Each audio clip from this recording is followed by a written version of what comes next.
Welcome back to Girl Talk. I'm here with Gary Moews with the Greenery, and he's in charge of small garden design and installation. And firstly, I have to talk about your second home on wheels here.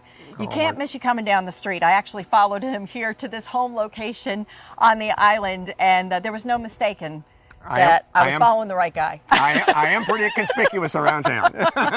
This is great. It's beautiful. It's functional. It helps Gary with all of his projects here on Hilton Head and throughout the Low Country.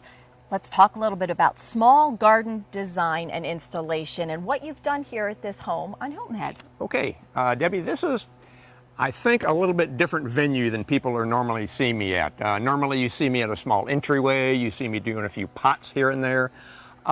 Here the challenge was taking on sections of an entire landscape. Okay. And I was able to do a little bit here, a little bit there, and you know, there were a number of challenges when you do something like this. Number one, I like to blend with the existing landscape. Right, because again, this is a home that's been here for a number of years. And They've years, got yes. a lot of landscape and beautiful beds here, but there were some small areas where things had overgrown. Maybe Right. deer had attacked. Yep. That is another big consideration. So here. then you call Gary. Is the famous deer problem we have here on Right. Hilton Head. But some people say it's a problem. Some people don't think it's a problem. You know. But so the use of deer-resistant plants is very important. I always try to work in what my clients like, but it's my job at the Greenery to say, well, this is not going to work here because it's going to get eaten by the deer. Perhaps the sun or the shade is not just right.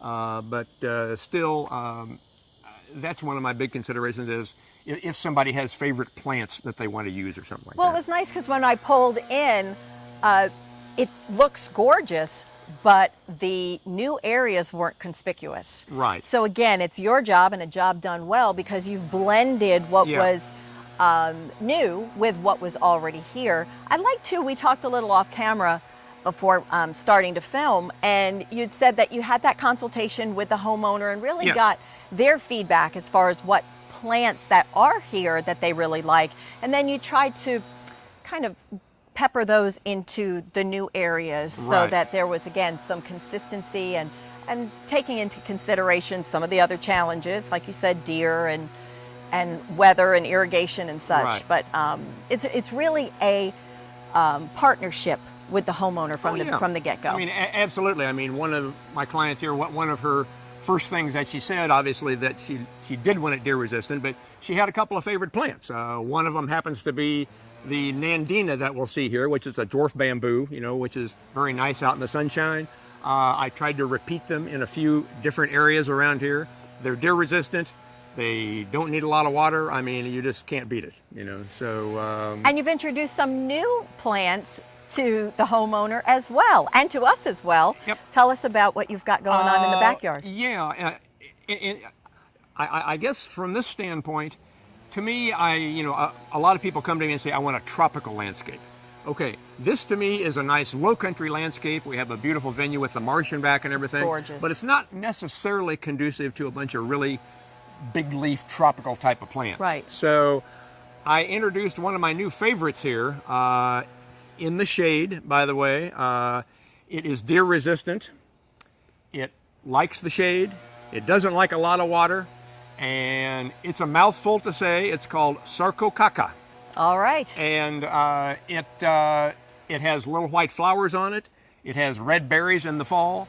And it's a plant where to me, it looked at home here with the rest of the landscaping. It looks you know. beautiful. It'll be exciting to see how it will fill in as the years go by. Now, will it get real tall, or will it stay a moderate size? No, being in the small garden end of the thing, I mean, you know, I work with a lot of dwarf plants. I work with a lot of plants that I want to stay pretty small, you know, without a lot of pruning on them. I mean, I can work with big plants. There are obviously some large mature plants here, but a lot of my focus is on dwarf varieties of the various plants that AKA the small garden expert here. Yeah, there you go. There you go. Yeah, now, again, if your needs are a little bit larger and you've got a full yard to take care of, obviously the Greenery can help with that too.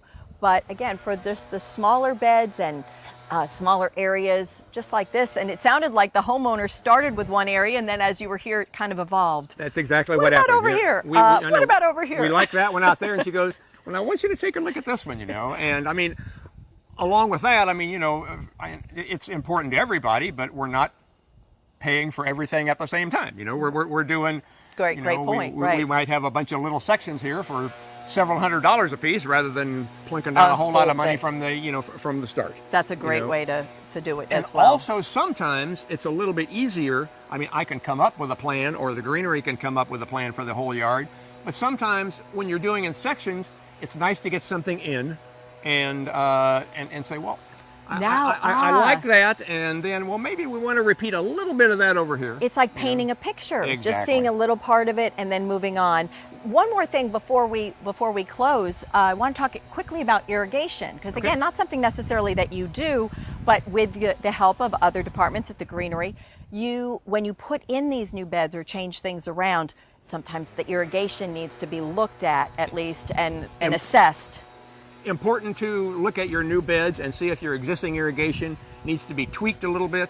It generally isn't an expensive proposition, but you need to make sure that those new plants have lots of water for the first few weeks of their existence. I mean, it doesn't have to be a big deal, but it's important to look at your new sections, which basically may not have had plants there before. Right, right. So this is, again, they're going to cover all of the details with Gary and the team here at the Greenery. Beautiful home. Thank you for bringing us out to showcase your work, and we've got very happy homeowners, and it sounds like all is well. Yeah, it's another beautiful landscape courtesy of the Greenery. Thank you for tuning in to this episode of Girl Talk. I'm Debbie Court, and we'll see you next time.